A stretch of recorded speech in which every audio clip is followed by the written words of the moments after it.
31. 中国奥运金牌代价值多少？7亿人民币。这就是2004年在雅典奥运会上中国每块金牌的代价。这些代价仅包括运动员、教练员的高工资、高奖金、不断翻新的体育场馆、不断引进的体育设备等等。在该届奥运会上，中国获得32块金牌，耗费224亿人民币。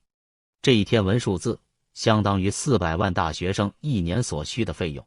如果投入教育，足以拯救数以千万计的贫困子弟。更大的代价还隐藏在沉重的金牌背后，那沉重的腐败。每届奥运会之前或期间，大批中共官员以考察为名，出国逍遥，大肆挥霍公款，平均每人花费20万元。由中共官员组成的所谓奥运考察团，极少看比赛，更从不为中国运动员充当啦啦队，大多数时间游山玩水，狂购洋货。游完奥运主办城市之后，还往往顺道转往其他国家游玩，一口气考察10几个国家，大多与体育赛事毫无关联。国家体育总局被国家审计署查出挪用奥运基金，只是该局高官腐败的冰山一角。中共死拼奥运，不惜血本，总算取得2008年奥运会举办权。为此一举两得，粉饰太平，浪得虚名，巧立名目，假公济私。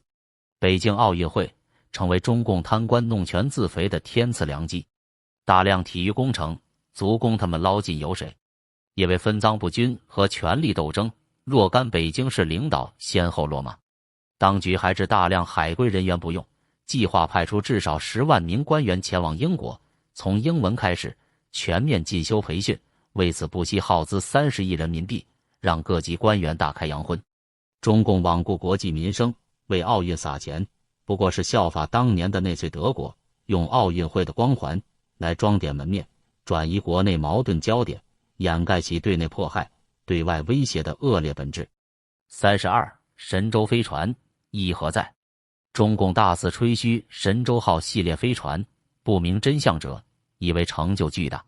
实际上，神舟飞船全面模仿俄国技术，所有着陆舱、轨道舱、回收舱都是俄罗斯联盟号的翻版，毫无创新。宇航服和生命支持系统等更是直接从俄罗斯购得，包括总设计师和所有宇航员全都在俄罗斯受训。所谓现代化就是俄国化。6次屠城之后，中共一直受到西方制裁，几乎无法从西方获得高精科技。于是当神舟飞船上天以后，国际专家赫然发现，中国重复的不过就是西方40年前的技术。中共劳命伤财，空耗国之民膏。截至2005年，俄罗斯飞船载人飞行已经超过100多次，中国不过2次。俄美宇航员已经可以在太空连续飞行和工作6个月，中国宇航员连续飞行不超过5天。前中共头目江泽民的儿子江绵恒在美国一所三流大学获得博士学位回国后，以毫无科研建树的浅薄资历，立即被任命为中国科学院副院长、上海分院院长，兼任神舟5号工程副总指挥。神舟飞船的政治背景昭然若揭。神舟飞船上天之后，中共公开宣传要利用该工程鼓舞全国各族人民紧密团结在党中央周围。一语道破，中共一掷千金，大张旗鼓张罗的不过是一项政治工程，就是当掉裤子也要把原子弹搞上去。原中共外长陈毅宇就是要搞核武器，哪怕中国人死掉一半。中共头目毛泽东语不惜让西安以东的城市变成火海。中共末将朱成虎语罔顾民生，无视生命。中共眼中只有政权，而全无人民。这就是神舟飞船的全部意义。33. 中共离休高官每年挥霍至多少？中共内部物质待遇极为敏感，分级待遇等级森严，名目繁多，现职官员待遇优越，离职官员也不例外。官员离职，县级以下叫退休，市级以上叫离休。目前中共中央委员以上离休高干每年公款开销就高达1000亿人民币，最高级离休官员包括江泽民、李鹏等11人，享受至高无上的特权待遇，每年耗费公款10亿元，平均每人近1亿元。江泽民等人享受的特权待遇包括各地行宫、专机、专列、高级轿车、专家医疗组等。江泽民离休后可以任意享用的行宫包括北京钓鱼台国宾馆、玉泉山中央军委招待所5号楼、上海西郊宾馆、上海大公馆、苏州太湖等等。江泽民所用专列沿线都有武装保护，所有快慢旅客列车都要停站让行，即使是同方向行驶的特快列车也必须停下，让其专列超越而过。次一级的高干也耗费大量公款，如江泽民的老上级汪道涵，在其死亡前几年，每年公费开支947万元，医疗开支500多万元。当局专门为他在上海锦江宾馆和大公馆设有2个包括全套医疗设施的网办。其他即便是省部级离休干部，平均每人每年开支也都高达500万元。中共高官中，一旦有人站在民众一边，就被中共定义为危害党的利益，作为惩罚，立即被剥夺相应级别的特权待遇。前中共总书记赵紫阳因同情学生被定性为分裂党，立即被赶进一个小院子。前往参观者感叹，院子小而简陋，与普通老百姓无异。农村贫困，儿童失学，矿难频发，下岗工人生计维艰，民工工资惨遭拖欠，至少2亿多中国人民还挣扎在温饱不济的贫困线上。所有这些都丝毫没有打动中共高官的恻隐之心，他们忙于分赃，穷奢极欲，一掷千金，挥霍无度，过着今朝有酒今朝醉的糜烂生活，口口声声的为人民服务，不过是招摇过市的幌子。在他们内心深处奉行的正是法国国王路易15臭名昭著的名言：在我死后，哪管他洪水滔天。34. 为什么中共官场腐败无可救药？据中共国家审计署报告，所有中央部委全都有问题，足见官场腐败的大规模、大面积和高规格。所谓反腐，愈反愈腐。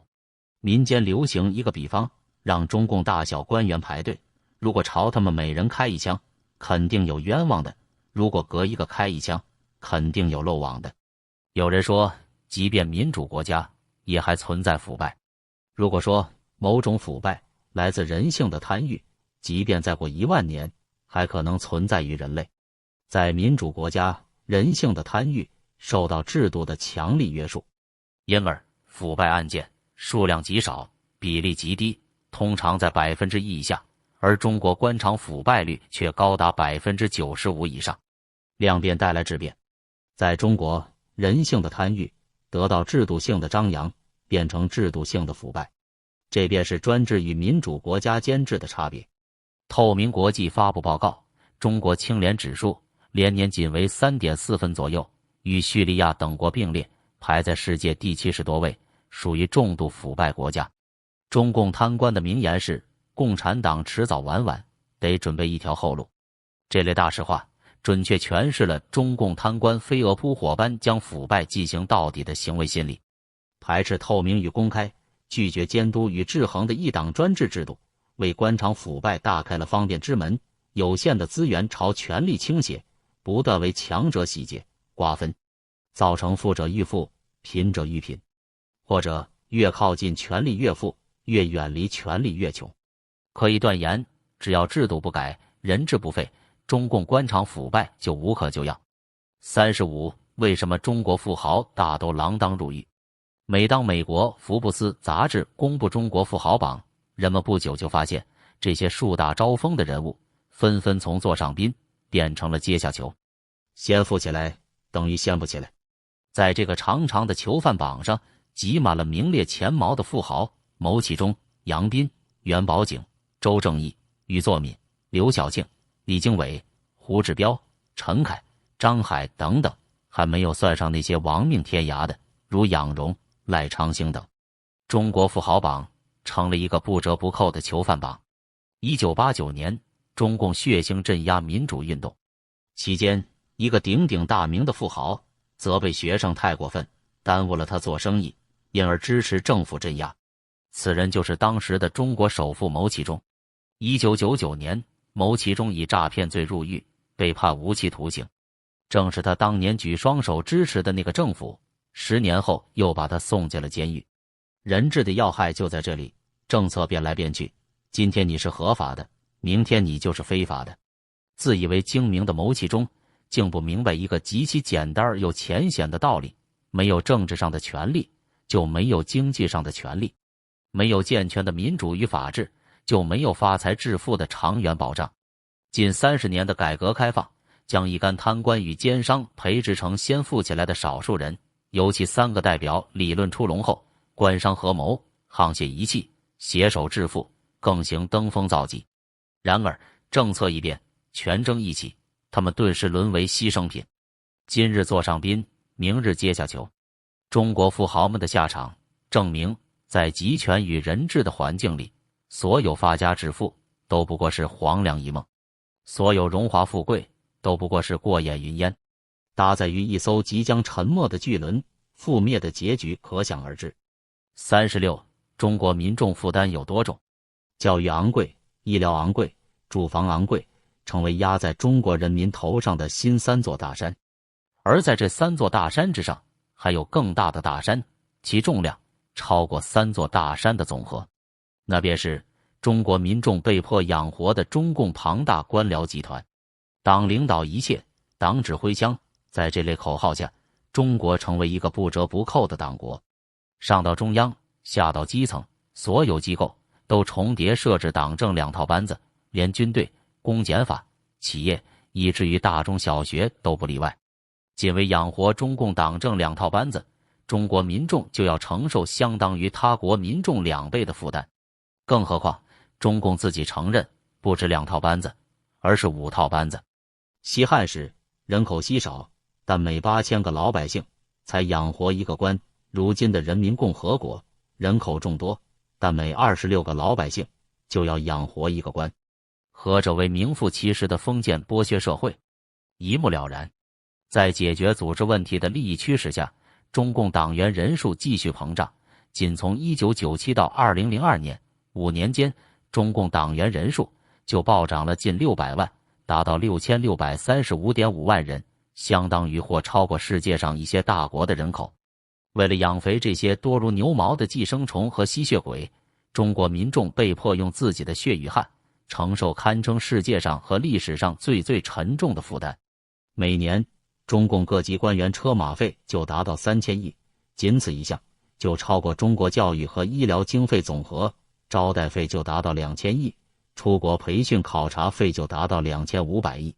官多如蚁，丑闻满天，跑官、买官、卖官，明码实价，司空见惯，使中共官场腐败成为绝症。37. 中国人富起来了吗？常常听说中国人富了，诸如几个沿海城市的人均收入已经跨入中等发达国家行列，到境外旅游的中国人越来越多，尤其在东南亚，中国人出手阔绰，把日本人都比了下去。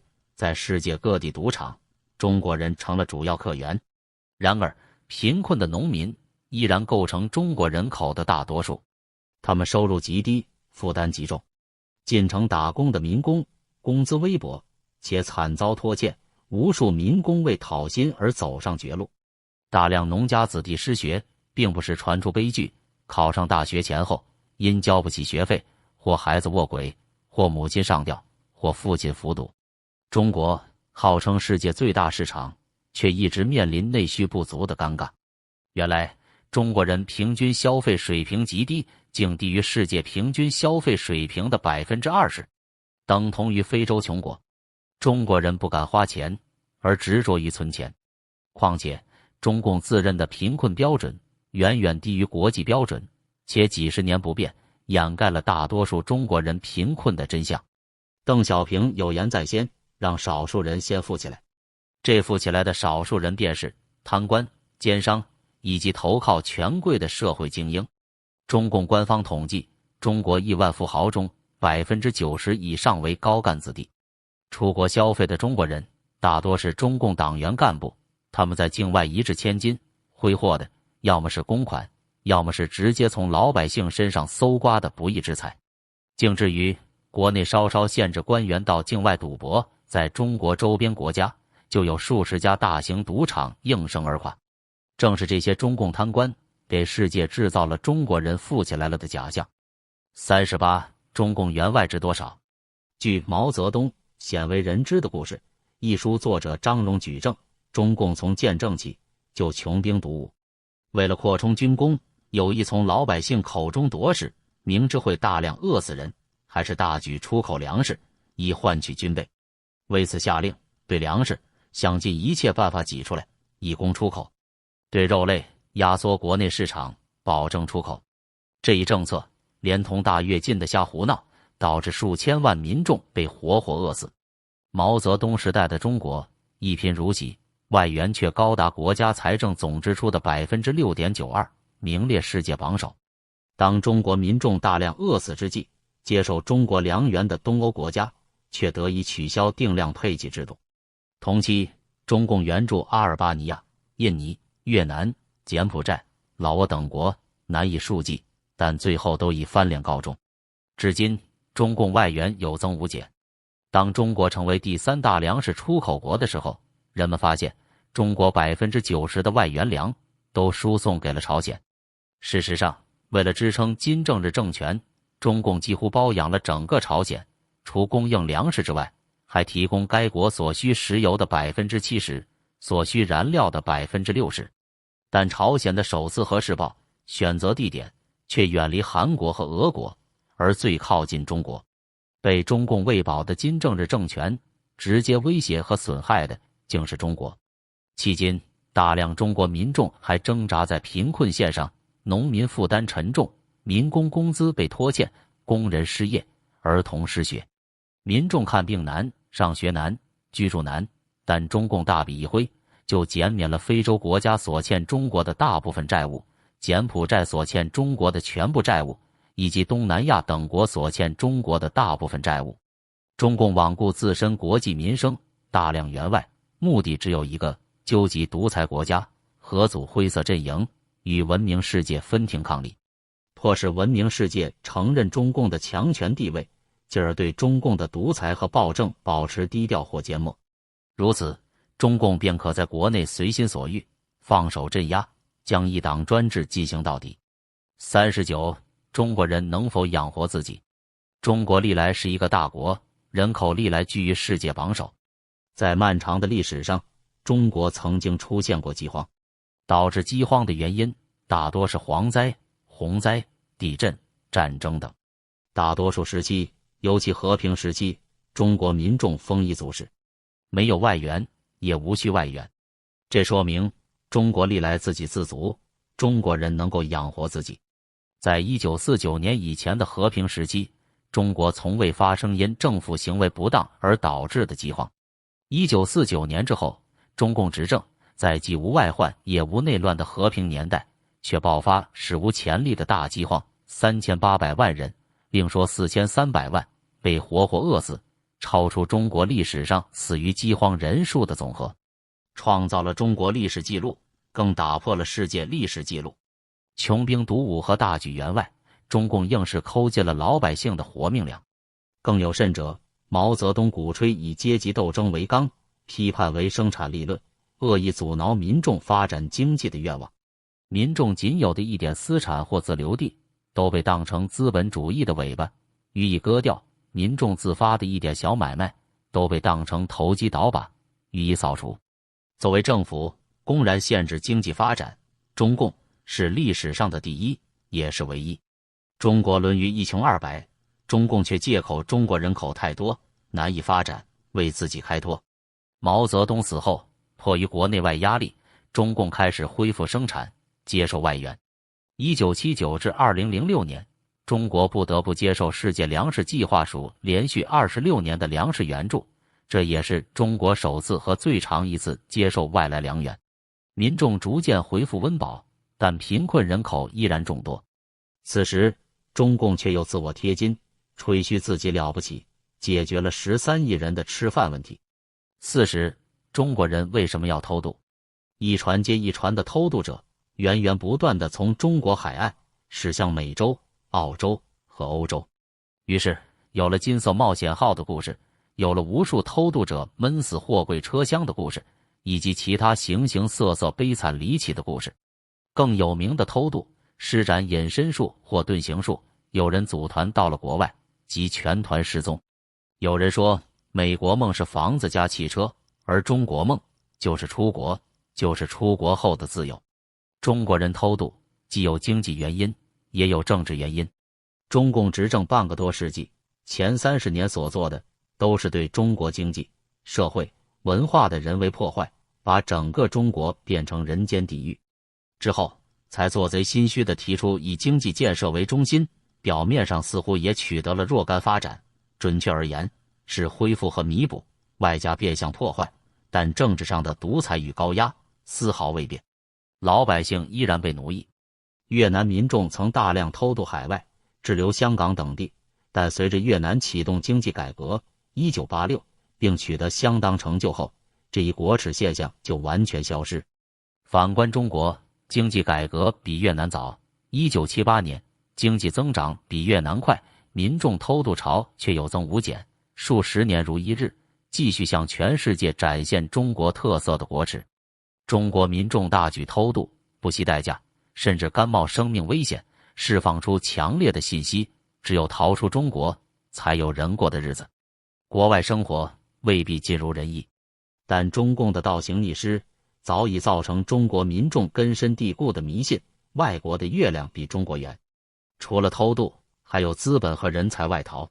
循正常途径出国的大多有去无回，少数出国后还打算回归的人，也得先弄上一张绿卡，留一手，再衣锦还乡。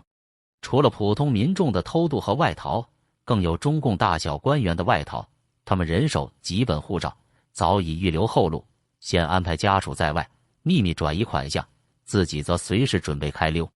中共涂抹当今中国为盛世，然而中国人偷渡成风，外逃成风，连中共官员本身都不例外，无疑是对这一盛世论的直接嘲弄和否定。如果大开国门，大敞边界，人们将发现几乎所有的中国人都要逃亡，胜利大逃亡或者失败大逃亡，不仅仅是一种国耻，更是一种崩溃。信心的崩溃，赶在这个政权崩溃之前的崩溃。41，中共代表中国人民们。早期中共宣称是工农联盟的先锋队，提出的口号是打土豪分田地。闹革命时把土地分给农民，夺取政权后却又以公社化的名义把土地收回，说是收归国有，实际是收归共产党私有，一场骗局而已。中共也曾宣传工人阶级是领导阶级，然而工人阶级从没有担当过领导阶级，到如今在低工资和下岗失业的威胁下，工人阶级已经迅速沦落到社会底层。说到知识分子，毛泽东咒骂他们是臭老九，在历次运动中予以残酷整肃。邓小平用尊重而非依赖去对待知识和人才，证明他仍然把知识分子放在客体而非主体位置上，充满提防。江泽民给知识分子加薪，摆出一副讨好的样子，却不准他们说话，实际上是用钞票堵他们的嘴。如果说共产党是3个代表，那便是代表贪官、代表奸商、代表黑社会，即那些依靠官商勾结、权钱交易而先富起来的少数人。此外，中共用商人治港代替港人治港，证明即便在香港，共产党也只代表大资本家的利益。既然共产党不代表农民，不代表工人，不代表知识分子，更不代表拆迁户，不代表上访民众等弱势群体，既然共产党不代表中国人口的大多数，必然的结论就是中共绝不代表中国人民。42，中共代表中国文化吗？从其诞生的第一天起，中共就以反中国文化自居，且对此毫不掩饰，明确提出砸烂孔家店。同时从德国和俄国引进西方糟粕马克思列宁主义，来愚化和驾驭中国民众。1949年，中共建政，中华文化从此惨遭厄难。文革中，中共开动全部国家机器，有系统、有计划、有目的，全方位的和最大程度的捣毁中国文化。举黄帝陵和孔庙，中华民族的祖先之庙，历经数千年沧桑战火而无损。换言之，即便是旧时代的旧军阀们，也懂得敬畏圣灵。然而，在和平年代，中共竟悍然砸毁了皇帝陵，夷平了孔庙，等于砸毁了我中华民族的祖宗牌位，践踏先贤，数典忘祖。中共之逆，超过历史上任何暴君与军阀。在海内外华人的强烈谴责和压力下，文革后，恐惧于自己滔天罪行的中共，勉强做了一些文物古迹的修复工作，即搞了一些赝品。然而，正如艺术上的仿造一样，赝品就是赝品，是假货，而不是真迹。连当今人们看到的皇帝陵和孔庙，也都是赝品。事实上，中国绝大多数文物古迹都在文革中被中共永久性的毁灭了。在炮制这些赝品的过程中，中共大小贪官操办工程，以次充好，偷工减料，中饱私囊，再次亵渎了中华文明。至于中共在海内外舞台上表演和弘扬中华文化，不过是披上羊皮的狼所做的徒劳表演。中共恶意贬损中华民族的传统美德，如仁义礼智信、忠孝廉耻、敬天畏神、重德行善、乐天知命、以民为本等，而建立起他自己的一套党文化，即暴力文化、谎言文化、仇恨文化、欺骗文化、流氓文化、痞子文化。这一破一立，把中国人道德水准推落到历史最低点。这一切证明，中共是中华文明的最大敌人，绝无资格代表中国文化。43. 谁是最大的反华势力？反华即反中华、反中华民族、反中国人民。反华势力，直接的说，就是损害中国、损害中华民族、损害中国人民的势力。历史上，沙俄曾侵吞中国大片国土，称得上反华势力；日本军国主义曾侵略中国，屠戮中国民众，称得上反华势力。这些都是外贼。与此同时，还有内贼、家贼。俗话道，家贼难防。实际上，家贼还难于识别，因为家贼善于伪装，当他们犯下损害、侮辱、屠杀中国人民的罪行的时候，却常常打着冠冕堂皇的旗帜，喊着堂而皇之的口号，诸如革命、为人民服务、解放全人类等等。历史上，中华民族曾遭遇无数外寇与内奸，无数外贼和家贼及反华势力。如果比较压迫、损害、侮辱中国人的程度，尤其屠杀中国人的数量，没有任何一种反华势力堪比中国共产党。数千万人被饿死，数千万人被屠杀或迫害致死，总计7000万中国人非正常死亡。这种旷古未有的惨剧，就是中共最大的杰作。即便把历史上所有反华势力对中华民族犯下的暴行和罪行加在一起，也不及中共一家。换言之，中共以其对中华民族犯下的累累罪行，欠下的斑斑血债，铁证如山的，成为最大的反华势力。诡诈的是，凡是批评和反对中共的，都被中共误为反华势力。实际上，中共口中的反华势力，不过是反共势力。外部的反共势力不利于中共，却有利于中国人民，实为亲华势力；内部的反共势力反对中共独裁，捍卫民众权益，实为爱国势力。44. 谁是卖国贼？说到卖国贼，首先有一个卖字，手上有货才能言卖。卖国贼手上须有国。显然，卖国贼的角色绝非普通老百姓所能担当，只有那些掌握了一定国家权力和国家资源的人，才有可能胜任。当权者卖国，形式五花八门，从低级到高级，应有尽有。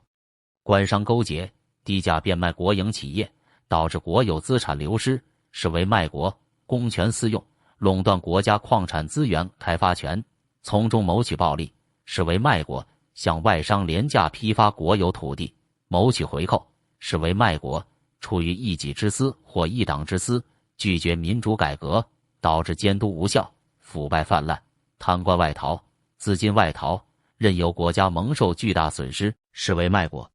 半个多世纪前，日军侵华，中华民族面临生死存亡，有人大搞武装割据，盘踞一方，消极抗日或假装抗日，甚至与日寇、汪伪、满伪集团暗箱勾结，互通情报，彼此配合，遥相呼应，合谋削弱和颠覆浴血抗战的国民政府，更是铁板钉钉的卖国行径。日军侵华给中华民族带来深重灾难，当今当权者竟主动放弃对日索赔，并肆意阻扰民间对日索赔，还打压保钓人士，使中国固有领土钓鱼岛落入日本的实际占有和有效控制之下。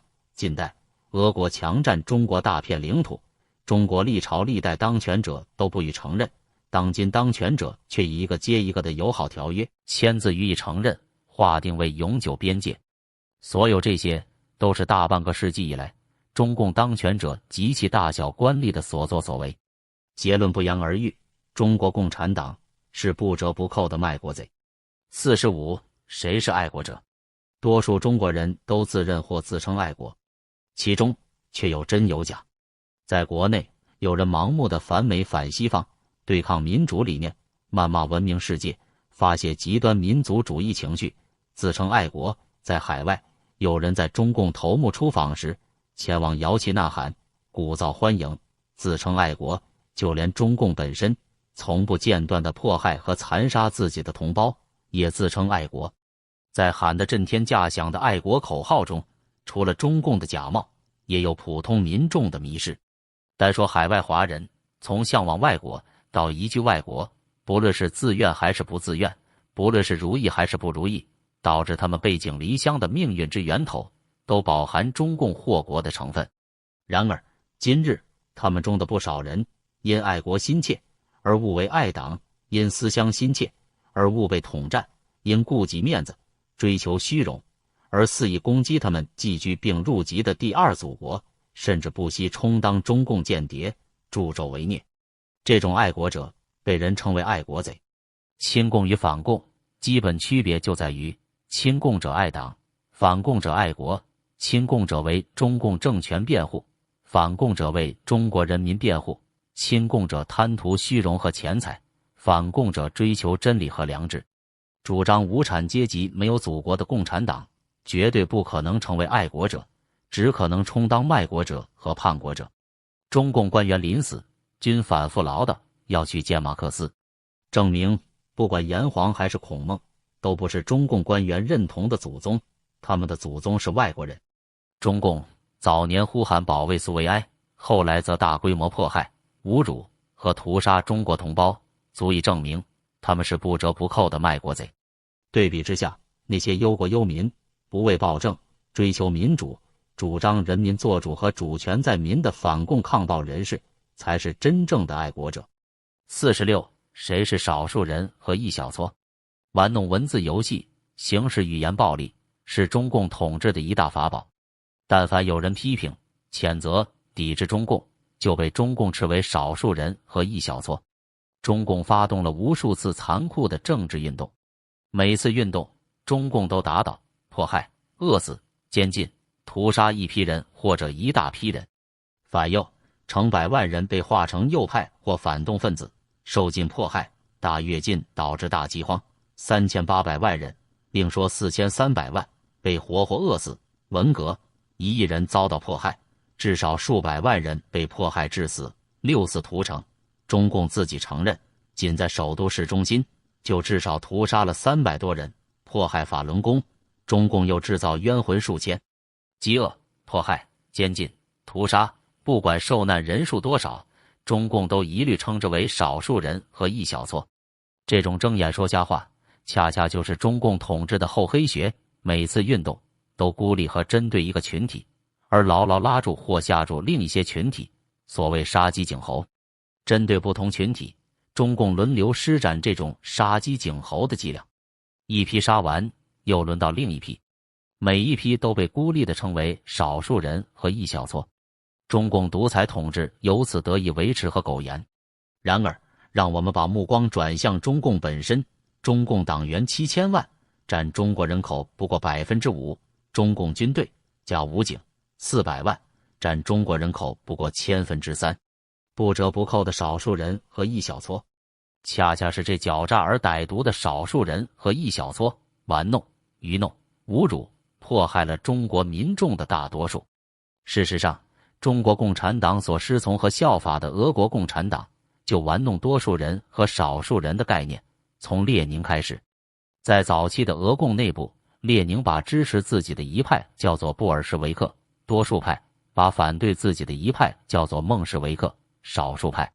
之后，斯大林更予以发挥，面对党内的政治对手，斯大林动辄以我们自居，哪怕许多时候那个我们就是他一个人。其实不管是斯大林还是毛泽东，不管是俄共还是中共，从一开始他们心里就清楚，他们自己就是少数人和一小撮，必得玩弄多数人和我们的文字游戏，才能混淆视听，瞒天过海。47谁欺负了中国人？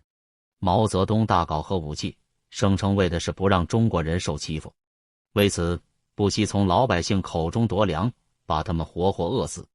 至今中共穷兵黩武，借口都是落后就要挨打。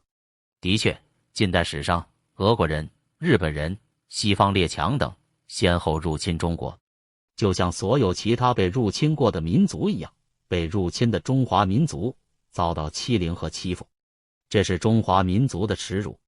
当这几页耻辱的历史翻过去之后，中国人理当获得自由，扬眉吐气。但1949年之后，被称为解放了的中国民众却面临骤然暴增的饥饿、迫害、凌虐、屠杀和死亡。加在中国人头上的灾难，写在中国人脸上的耻辱有增无减，而且无数倍的放大。华人遍布世界，在欧美等国旅居当地的华人，以勤奋和成就赢得尊严，成为当地的社会中流。在亚洲的台湾、香港、澳门和新加坡，华人创下的经济和文化奇迹傲于全球。其中，香港曾长期是殖民地，但香港人的富足与自由竟为全中国人所羡慕。相比之下，最没有安全感和地位最低下的华人，竟身在中国本土。文革、大饥荒、六四屠城，种种人间惨祸，只有本土的中国人才能领受。单说发源于中国的法轮功，成员遍布世界，其学员未曾在世界各地遭受迫害，唯独在自己的祖国中国，却受尽驱赶、侮辱、酷刑和虐杀。华人苦练的祖国，竟如人间炼狱。谁欺负了中国人？答案不言而喻，那个自称人民政府的中共，对同胞的蹂躏和欺负，超过了历史上所有外侮内辱的总和。48谁羞辱了中国？每当国际媒体报道中国阴暗面，中共就责之为说三道四；每当外国领导人奉劝中共当局善待自己的同胞，中共就责之为好管闲事；每当持不同政见者批评共产党，中共就责之为家丑外扬。非但如此，中共声言所有这些都是羞辱了中国。且不说中共本身不代表中国，只说在漫长的历史上，但凡中国的荣耀与辉煌，何曾与中共相干？人类记载代表东方文明的是孔孟之道，人类记的影响和照亮世界的是汉唐文明，人类之道。中华民族的鼎盛时期是文景之治、贞观之治、开元之治、康乾之治等。至于近代能给世界留下印象的，也只有中国人民浴血坚韧的抗日战争、国民党领导、共产党破坏。而中共篡政之后带给中国的大多是血腥与屠杀、谎言与欺骗、破坏与毁灭，留给世界的是黑暗和野蛮、丑闻和闹剧、悲剧和惨剧、大跃进、文化大革命、六四屠城、镇压法轮功、大饥荒、大动乱、大屠杀、大恐怖。即便今日，在其津津乐道的经济建设中，中共给外界塑造的中国形象，不过是经济膨胀下狂妄自大的暴发户嘴脸，兼污染大国、腐败大国、娼妓大国，而疯狂的穷兵黩武、发指的政治迫害、恶劣的人权记录，更引发全世界的不安。所有负面指标在中共主政下无不排名世界第一。一句话，半个多世纪以来，唯一和最大程度羞辱中国的，恰恰就是当政的中国共产党。49中共为何制造流亡人士？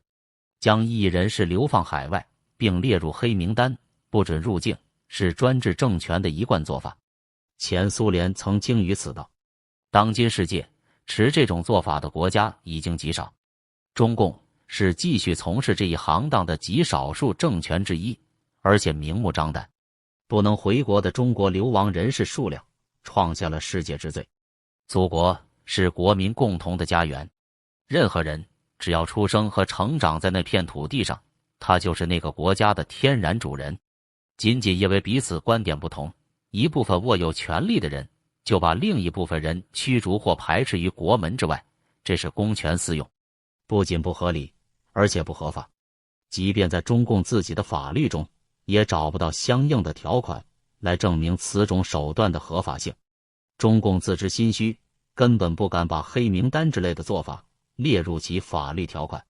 中共对付异议人士通常有两种方法：投入监狱或者流放海外。这样做是出于他们内心深处的恐惧，强行将异议人士与民众隔离。中共自知其政权并非来自于人民，其意识形态更是荒谬透顶。他们惧怕批评，也惧怕讨论，更惧怕选举。有人误以为异议人士没有什么用，那不过是他们处于被监禁或被流放的状态时所造成的表象。试想，如果中共不将异议人士投入监狱或者流放海外，而让他们与民众接触，可以想见，即便只有一个异议人士，都可能动摇中共一党专政的基础。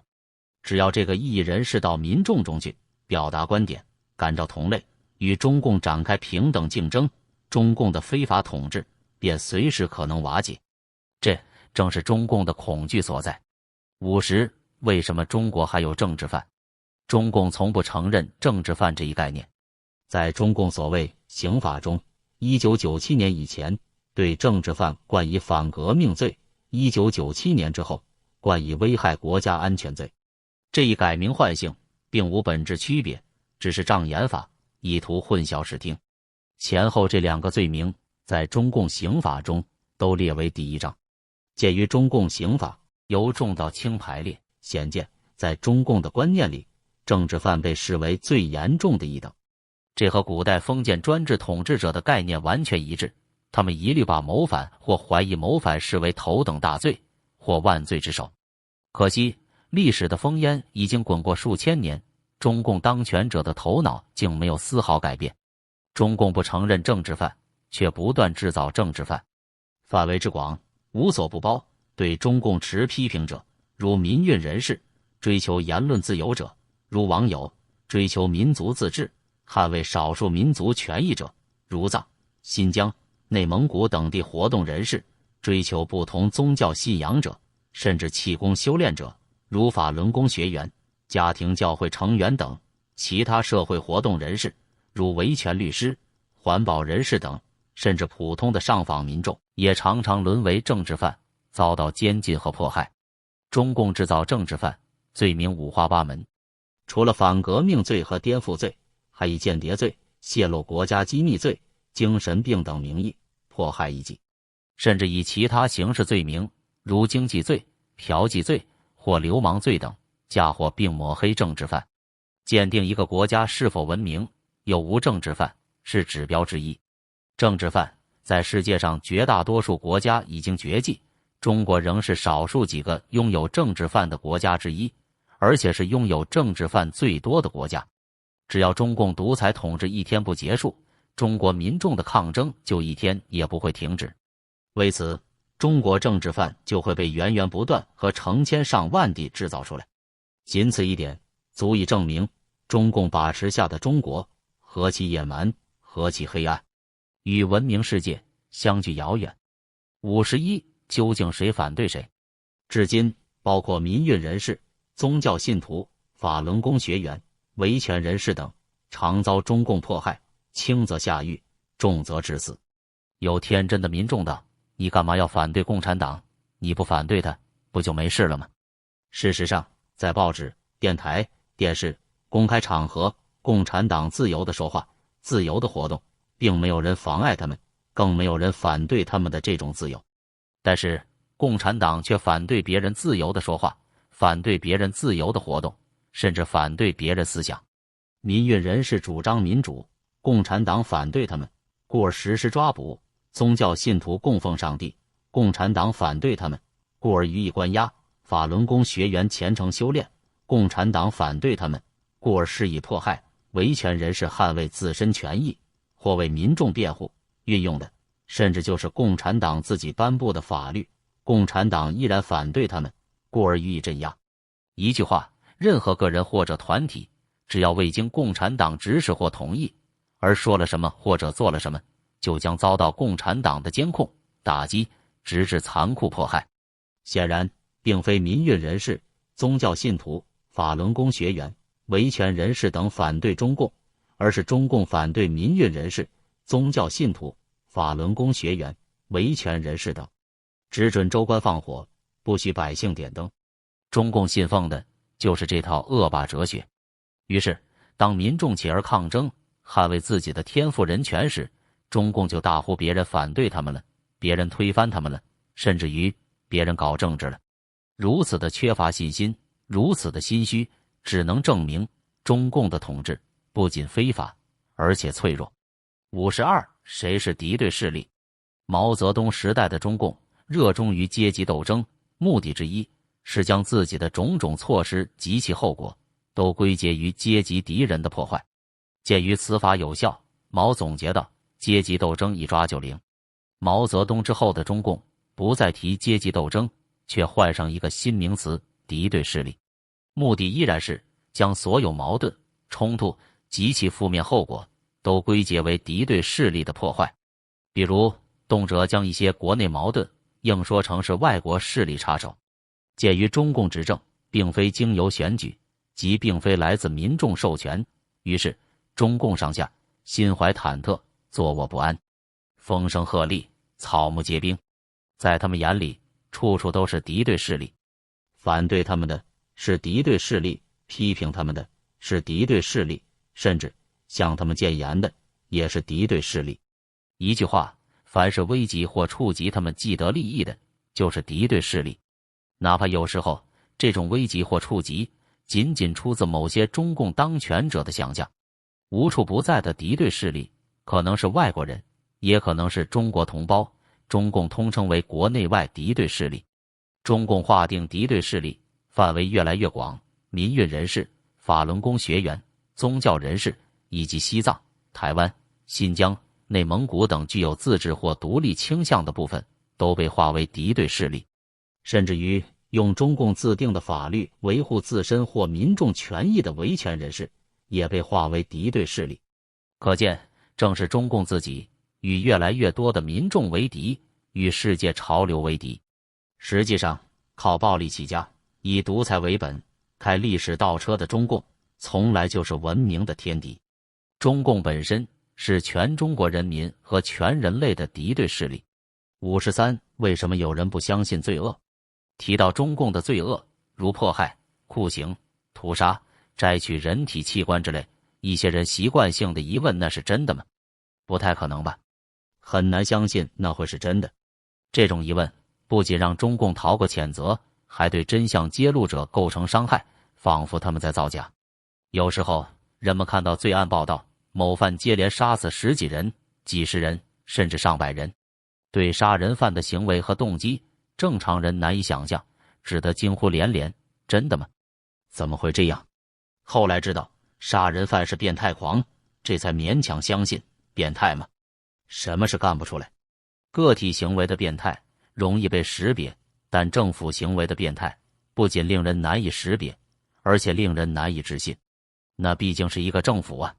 有人陷入如此的困惑，困惑的来源无外乎2种：其一，自幼被中共洗脑，陷入2个凡是：凡是中共宣传的都是正面的，凡是中共批判的都是负面的；进而凡是质疑或反对中共的都是错的，或者是别有用心的。属于这一类型者多生长于共产党中国，他们不认识罪恶，不以罪恶为罪恶。其二，自己过于天真和善良，将心比心，就难以相信世上竟还有人如此阴暗和残暴。属于这一类型的多为海外华人。他们不了解罪恶，听闻任何极端行为都难以置信。杀人狂之所以得逞，并非因为受害者都是愚人，而是因为受害者都是正常人，以正常人的心理，自然不易防范变态狂。专制政权之所以能够维持，并非因为民众太愚蠢，而是因为民众太善良。在独裁者堂而皇之的宣传蛊惑下，有人极易被蒙骗；在集权者明目张胆的暴力威胁下，有人极易被吓到。54. 为什么有人不相信善良？美国出兵他国，或为援助弱小，或为惩恶扬善，或为改善地缘政治，捍卫和扩大文明世界。有人不理解美国的动机，不相信美国会为了他国民众着想，认定其所作所为都仅仅是为了美国的利益。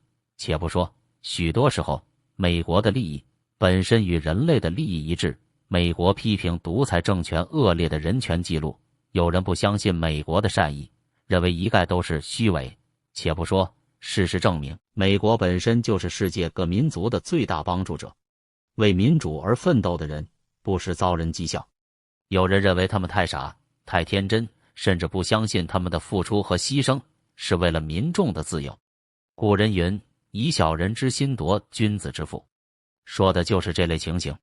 毫无善意的人，自然怀疑真正的善良；缺乏信仰的人，自然怀疑真正的信仰；无神论者，自然蔑视和诋毁虔诚信神的生命。毛泽东诽谤宗教就是鸦片，不惜全面扼杀民众的信仰。毛泽东却把他自己的思想如贩毒般大肆兜售，强加于大众。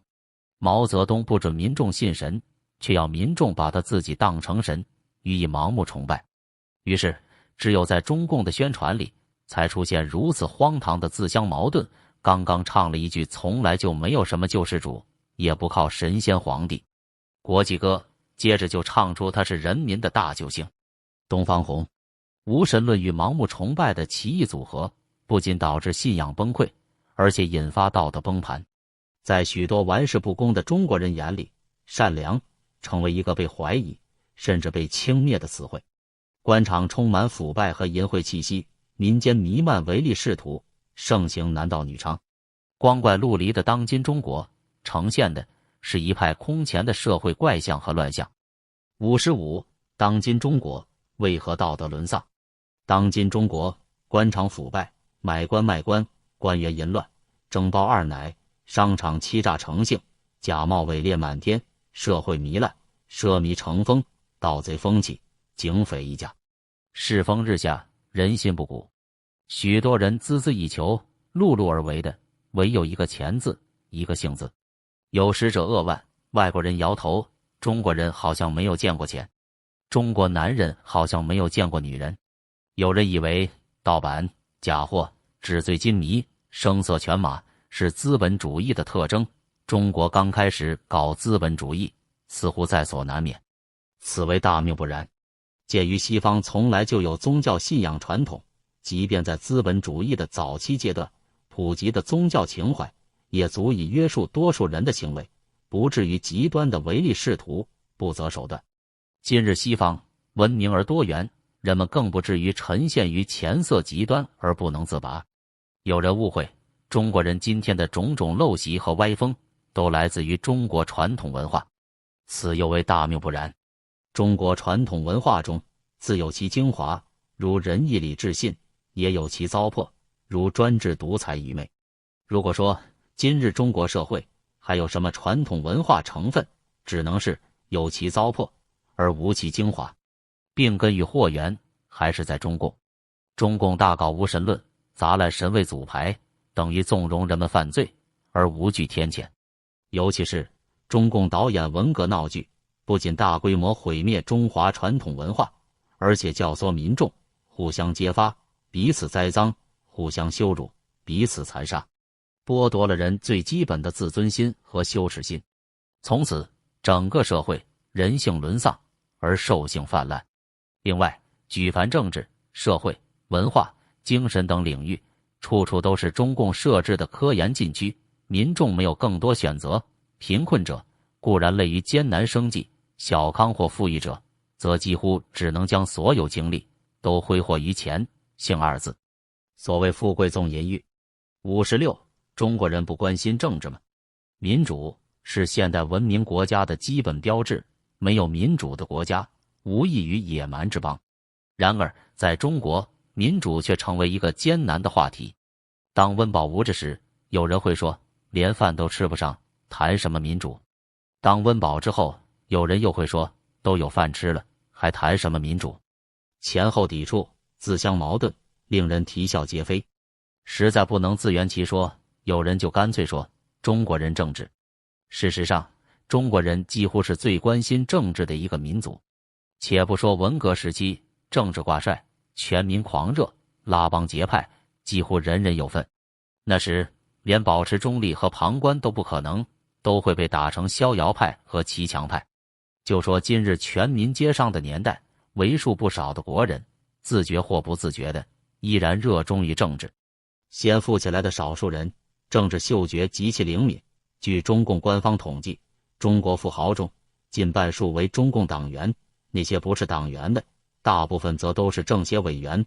不少普通人也忙于解决组织问题。入党，他们认定只有通过这种政治捷径，才能最大程度地捞取利益和实惠。一些留学或移居海外的中国人对中共头目迎来送往，干近亲共媚共之能事，无非是要在中共那里讨个政治上的好处，进而讨个生意上的好处。凡此种种，如何称得上不关心政治？深谙厚黑学的中共专门对准人性的弱点下手，将人们政治上的表现处处与物质利益挂钩。政治上得势，物质待遇随之提高，乃至予取予夺；政治上失势，物质待遇随即降低，乃至剥夺殆尽。中共赤裸裸地把玩和扭曲人性，引诱着整个民族的堕落。在此情况下，要人们不关心政治都难。民主作为精神层面的价值，与物质或温饱没有直接关系，尤其没有主从关系。民主是生而为人的天赋权利，更是人类有别于其他动物的显著标志。以中国人不关心政治为借口，堵塞民主之路，是对中华民族的亵渎，也是对中华民族的犯罪。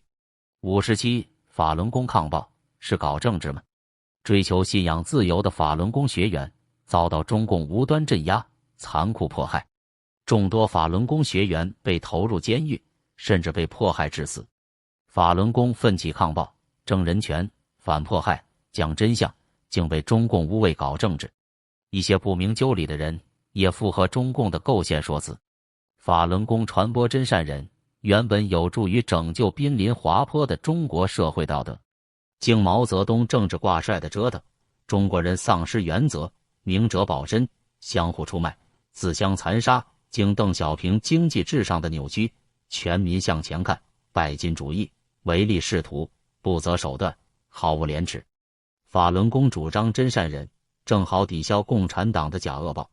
假，中共新闻与舆论的假大空，到处盛行的假象、假话、假文凭，泛滥成灾的假冒伪劣产品。中共迫害异己的凶恶，黑白两道勾结的霸恶，社会人心叵测的毒恶。报，中共屠杀民众的残暴，官商勾结，抢征强拆，欺压弱势群体的横暴，为富不仁与仇富心态下贫富仇杀的野暴。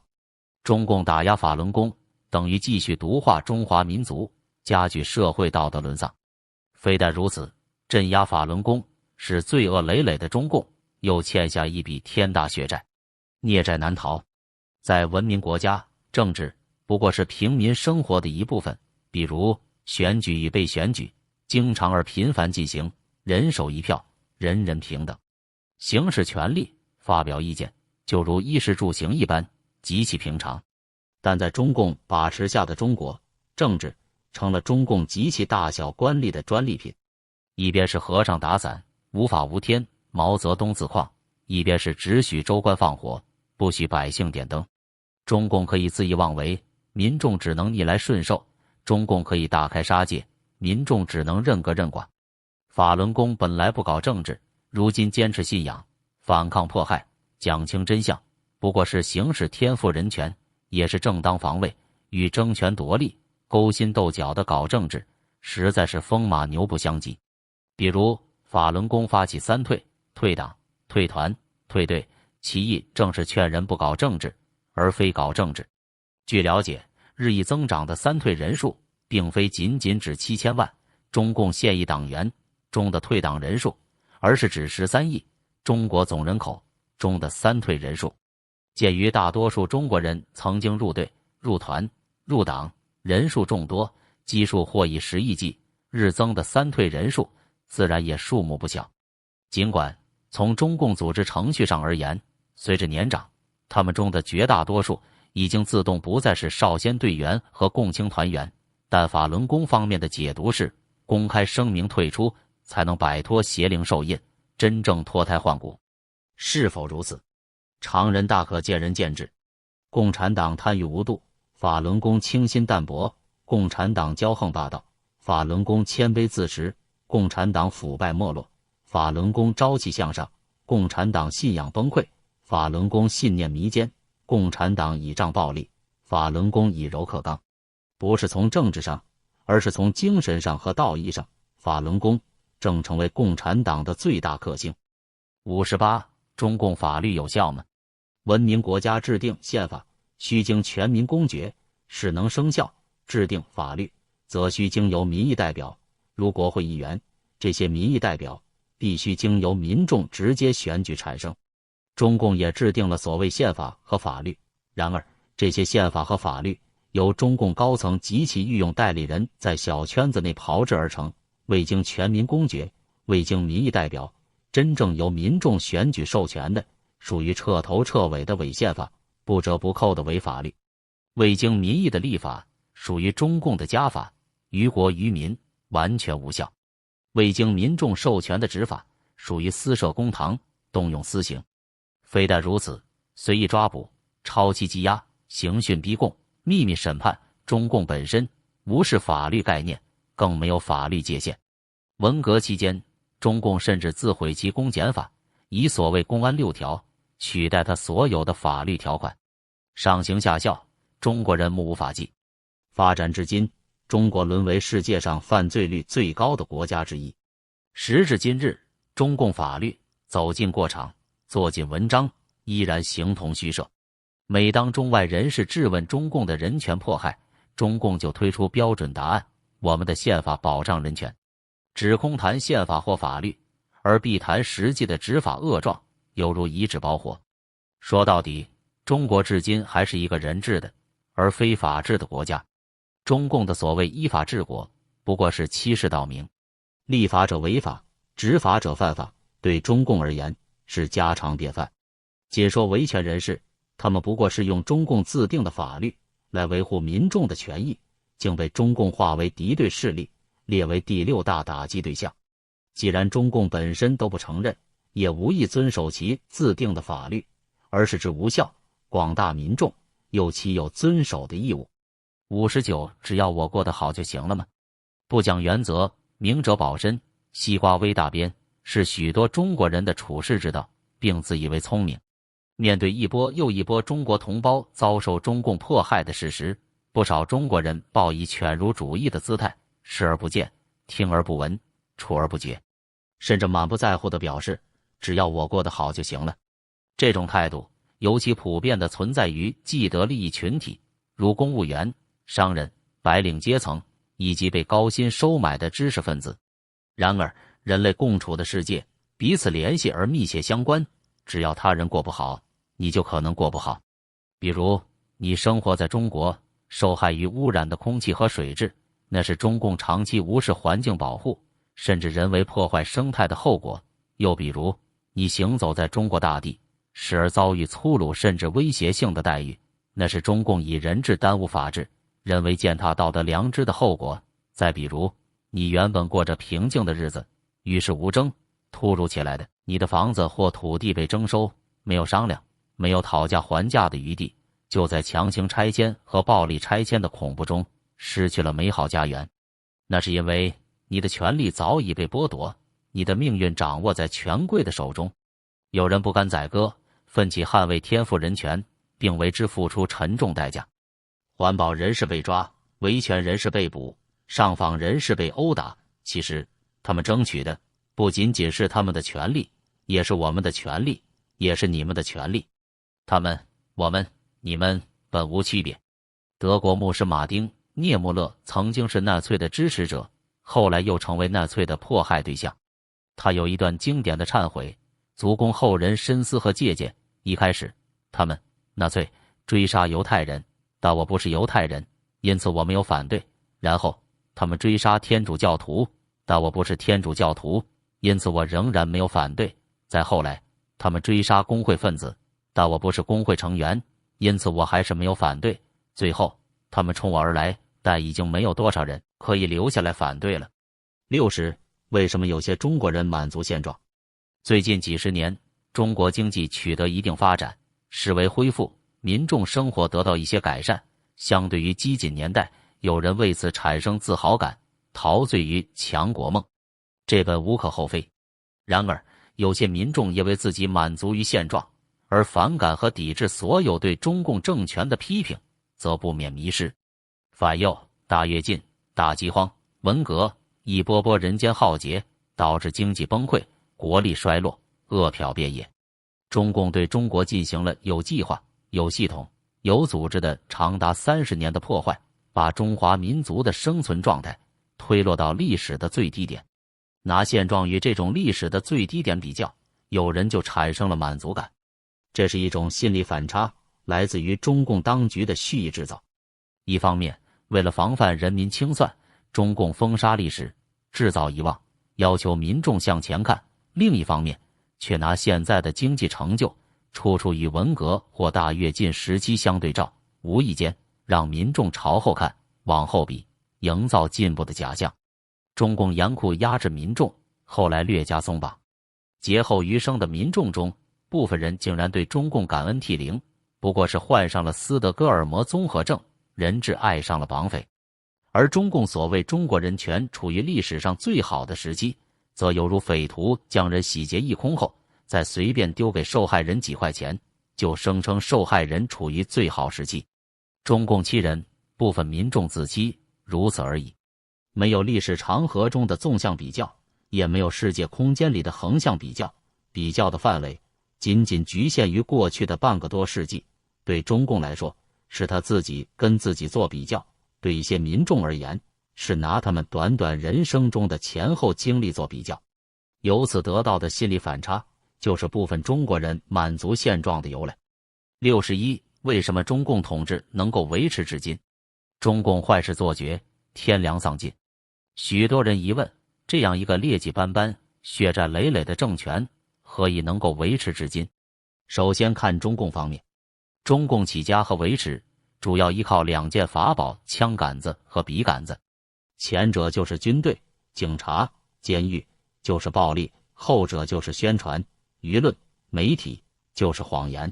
依靠暴力，中共不断杀人，恐怖气氛弥漫于整个社会，百姓噤若寒蝉。依靠谎言，中共抹杀历史，扭曲现实，封锁信息，社会真假难分，百姓是非莫辨。鉴于这种两手抓、两手硬，既凶残又狡诈的策略十分奏效，中共政权得以强行维持。再看知识分子，作为社会精英，众多中国知识分子未能起到唤醒社会的作用，反而助纣为虐。上世纪上半叶，知识分子陷于迷失，普遍左倾，纷纷投奔苏区、解放区，助长了中共的崛起。上世纪下半叶，知识分子惨遭中共整肃，少数人尚能保存骨气，坚守气节，大部分人则纷纷变节，卖身投靠。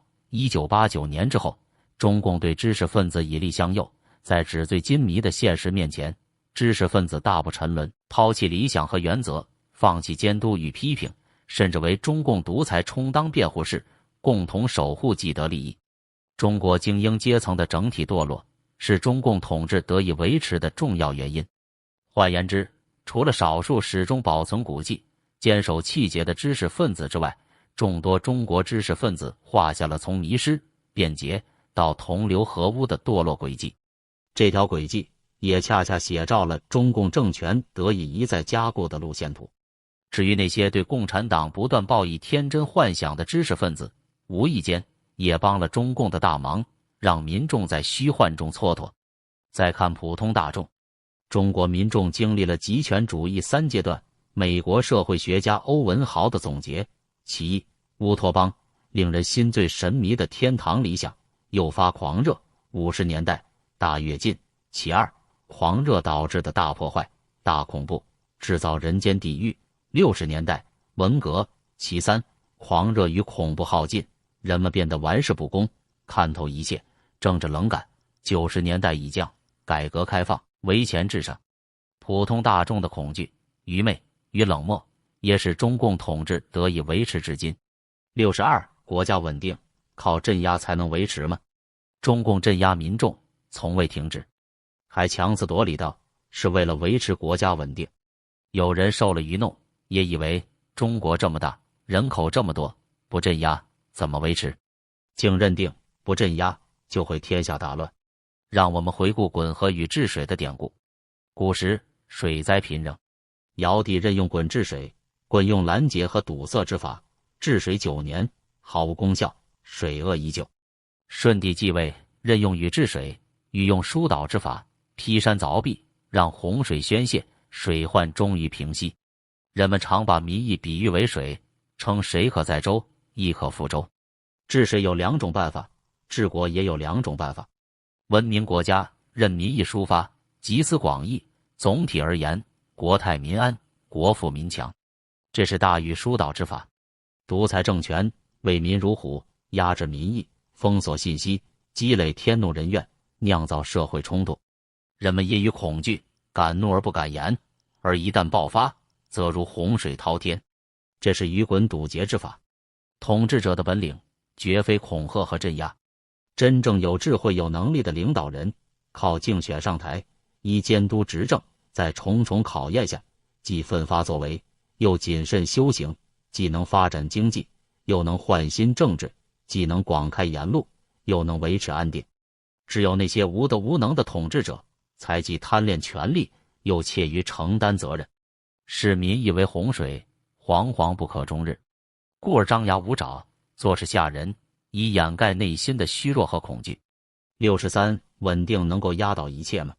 民主国家，新闻自由，信息高度曝光，所有不良现象和社会矛盾得以公开化、表面化，仅仅从视觉上感受，似乎很乱。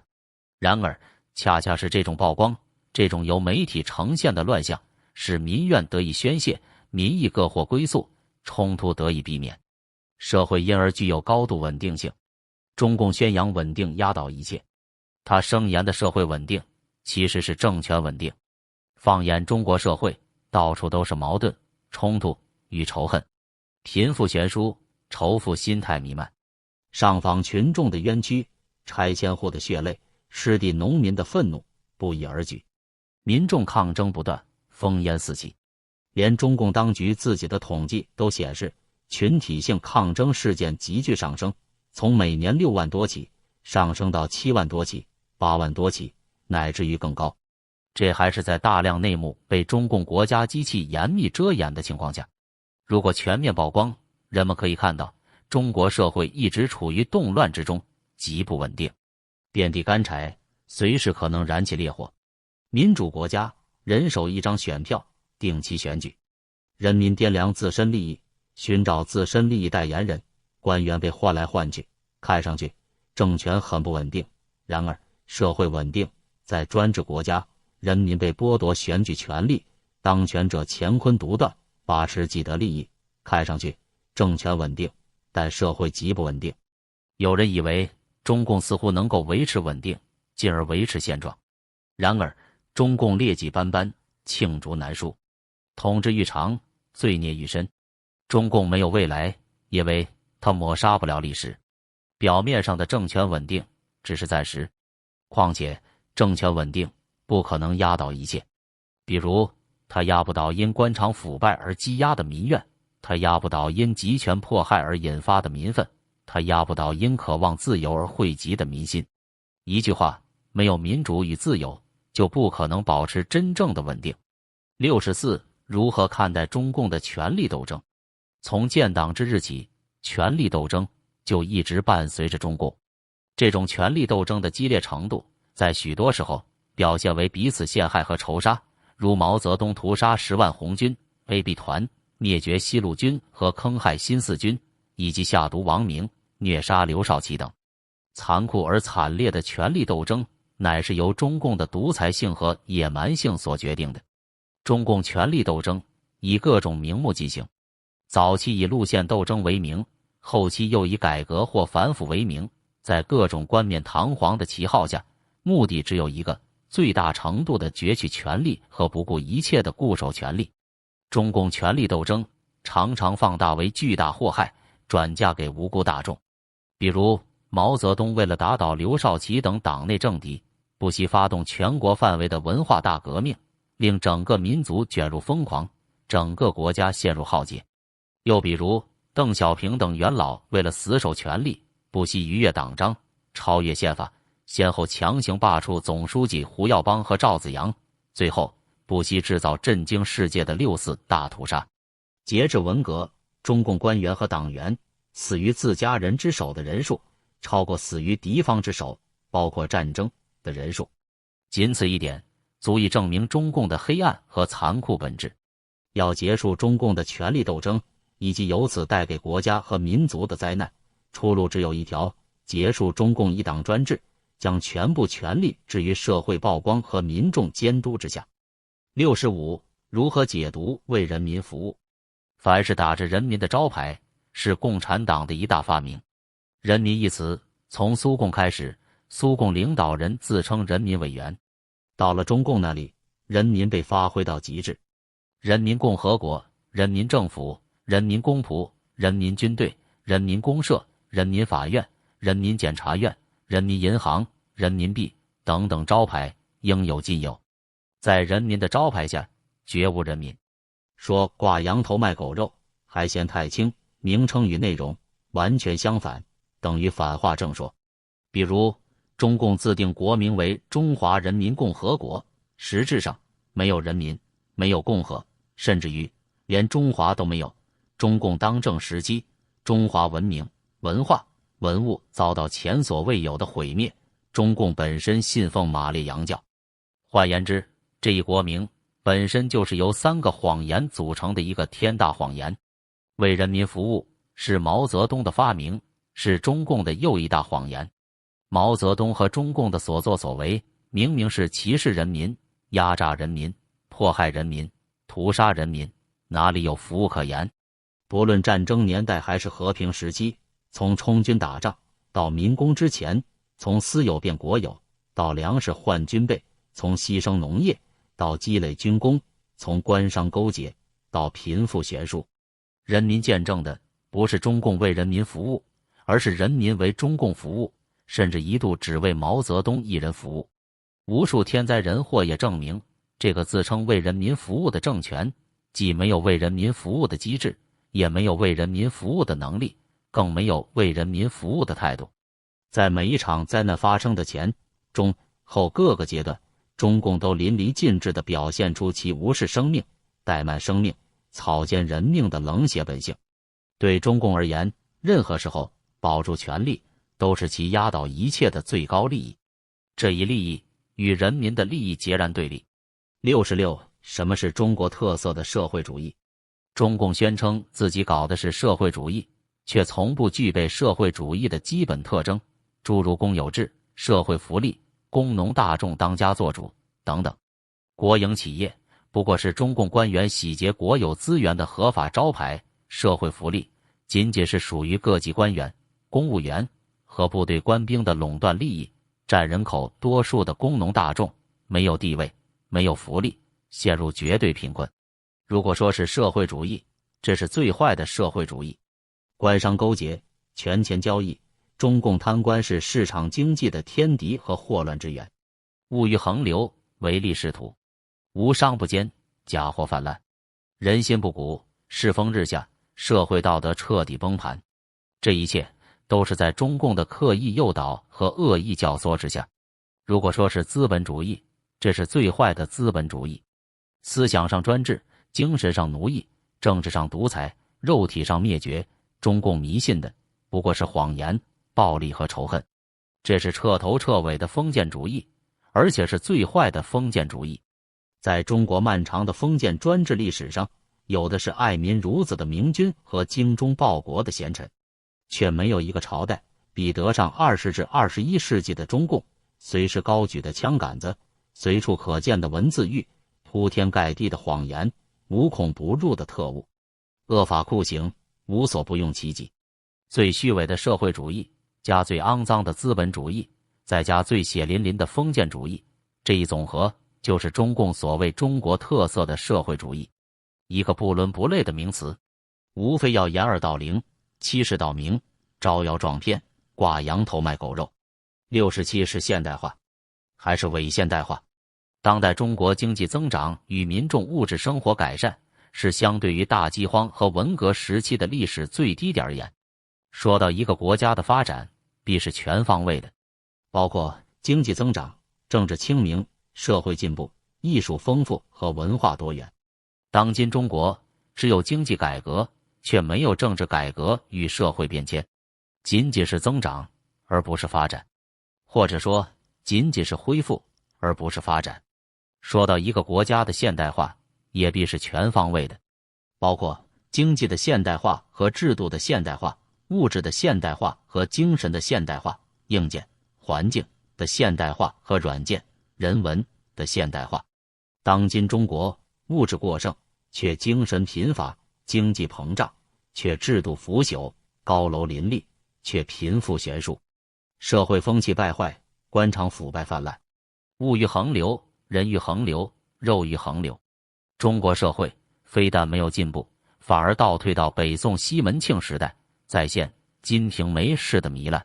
这不是现代化，而是伪现代化。有人穿金戴银，整日山珍海味，言谈举止却粗陋不堪，俗不可耐；有人名列富豪榜，却从不捐款行善，扶困救危，而穷奢极欲，挥金如土；有人崇洋媚外，威扬世尊，处处模仿西方，出尽东施效颦，邯郸学步的洋相，却鄙视人权价值，咒骂文明世界，扮演极端民族主义的愤青。互联网本是先进文明的标志，中共却利用同样是先进文明的高科技，全面过滤，权力堵塞，经济实力提升，本应用于张扬爱心，缔造和平，中共却用以支撑流氓国家，抗拒世界潮流，制造仇恨，散布战火。一句话，当今中国展现的处处都是伪现代化的特征。68，当今中国处于盛世还是末世？中共以其手中掌握的大量宣传工具，大搞新闻封锁和舆论导向，隐瞒乱象，粉饰太平。江泽民等人甚至动辄吹嘘当今为盛世，号称中华民族前所未有的事业，愚弄百姓，瞒天过海。号称盛世，必须经得起纵向和横向的比较。在中国历史上，曾经有过文景之治、汉朝、贞观之治、唐朝、康乾之治、清朝，都被公认为盛世。其依据是从纵向看历史而言，属于国泰民安的最好时期，政治清明，经济发达，社会安定，民众安居乐业。从横向看世界，比较那些时期，中国经济产值位居世界第一，往往占世界总量1半以上，政治清明度也在世界上首屈一指。由于那时世界上都还没有出现民主国家，以中国君主兼听则明，偏听则暗的扩大胸怀，以及谏议官制度，就可以称得上当时的开明之治。而今日中国号称高速增长，经济产值也不过世界总产值的 4% 或 6%， 人均产值更是敬陪莫喜。更何况政治独裁黑暗，官场腐败透顶，社会冲突频仍。在同时期的地球上，民主国家已经多达2/3，中共却昧着良心，死守独裁，与人类普世价值背道而驰。换言之，不论从世界横向还是从历史纵向来对照，当今中国都绝无领先可言，与所谓盛世根本沾不上边。在今日中国，民众摆脱官方教条，纷纷追求各自的精神信仰，基督教、天主教、法轮功、家庭教会、地下教会等等纷纷兴起，如雨后春笋，势不可挡。这一现象与历代王朝没落时期的景象具有惊人的相似。百教兴，王朝没。从这一角度洞察中共，它实际上处于末世，风雨飘摇，穷途末路，日子屈指可数。69，如何看待中共的政改？中共搞经济改革是为了挽救其政权，中共拒绝政治改革则是为了死守其政权。经济搞活，政治搞死，是文革后中共执政的基本思路。然而，谁都知道，经济改革不可能回避政治改革，因为经济体制的弊端来自政治体制的弊端。于是，中共也不得不假装摆出一副搞政改的样子。中共的做法，首先是玩弄文字游戏，偷换政治改革的概念，比如把任何政策调整或人事重组都冒充为政改，企图予人印象中共一直在搞政改。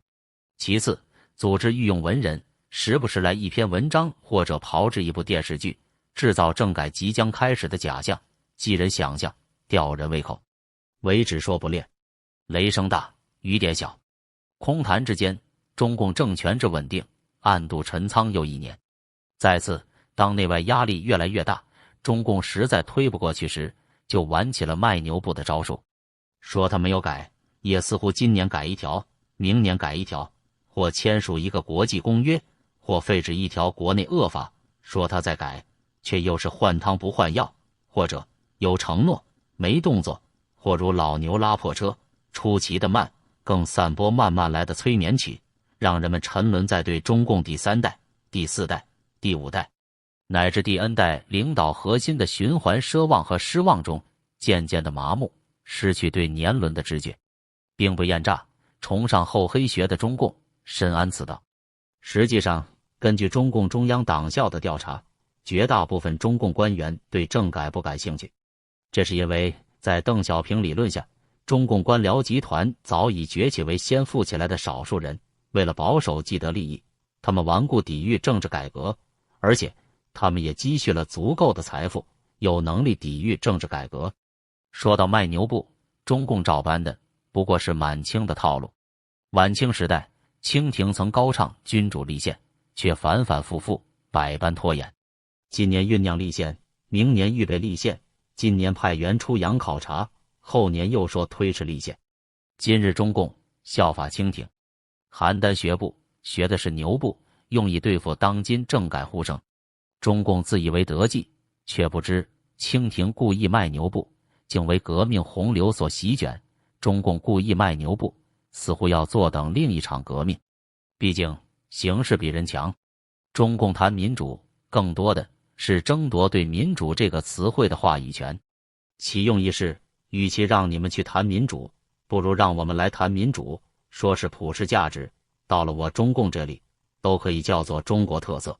中共所谓政改，就是人事安排、派系重组、利益分赃；中共所谓民主，自称党内民主，就是一党专利，而无关民众。如果中共当真启动政改，其极限就可能只是新加坡模式，以民主之名行专制之事。其实是自信心还是自卑感？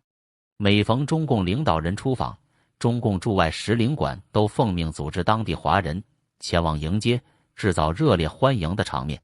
为了达到动员目的和效果，中共使领馆甚至当街发放酬庸，奖赏那些前往者。据称，这种场面充分展示了中国人的自信心和民族自豪感。制造华侨欢迎的场面，在中共方面，其一，出于对国内宣传的需要，抑制其政权受到海外华侨拥护，国内民众则更没有理由反对；其二，抵消海外华人抗议的声音。这种抗议如影随形，令中共领导人尴尬而惊惧，如果没有欢迎，他们岂能安枕？其三，最主要的，要通过热烈欢迎的人造场面来撑起中共领导人的自信心，借以掩饰其深重的自卑感。在欢迎群众方面，除了因功利心驱使而被动前往的，还有部分出于天真的爱国心而主动前往的。前者贪图蝇头小利，自不待言；后者以此举让外国人看得起咱们中国人，以为表现了民族自信心，实际上却泄露了根深蒂固的民族自卑感，竟然要以外国人的眼光来证明自己民族的存在。反观文明国家，这样的欢迎场面根本不存在。民主国家的领导人出访，不仅不会组织其侨民前往迎接，通常也不会有侨民前往迎接，还可能因某种国内政策原因受到其侨民的零星抗议。在那里体现了两方面的自信心，政府经选举上台，获得民众授权，无需担心自己的合法性，侨民具有独立人格，无需阿谀当权者，国家富有，人民自由，整体形象光明，无需通过自己人欢迎自己人的方式来显示其民族的存在。